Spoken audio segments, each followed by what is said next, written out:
এক লোক ওয়াজে শুনেছে স্ত্রীর প্রশংসা করা দরকার, আগে সালাম দেওয়া দরকার। মাহফিল শেষে বাড়িতে যে রাত বাজে 12টা, স্ত্রী দরজা খুলে দিছে, আগে আগে সালাম দিচ্ছে, আসসালামু আলাইকুম। স্ত্রী কয়, ঘটনা কি? 20 বছর সংসার করলাম, একদিনও সালাম দেন, আজকে হইল কি? যাই হোক, ওয়ালাইকুম আসসালাম বলে স্বামীকে ঘরে ঢুকাইছে। তো ডাইনিং টেবিলে খেতে বসেছে, স্ত্রী খাবার বেড়ে দেয়, স্বামী খায় আর মিটি মিটি হাসে। স্ত্রী তো রেগে গেছে, এই রাত বাজে 12টা, মিটি মিটি হাসো কেন? মিটি মিটি হাসেন না আবার একা একা, ওনারে নিয়েই হাসবেন। হাসলে হাসো কেন? বলে হাসি কারণ আজকে তোমার রান্নাটা এত মজা হয়েছে না, আমার জীবনে এত মজার রান্না আমি খাই নাই।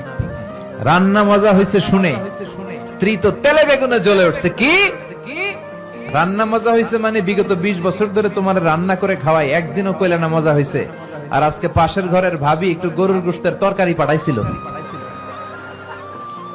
ওই তরকারি দিয়ে তোমারে খাবার দিছি, রান্না বান্নার করি নাই। ওই বেডির রান্না তোমার এত ভালো লাগছে?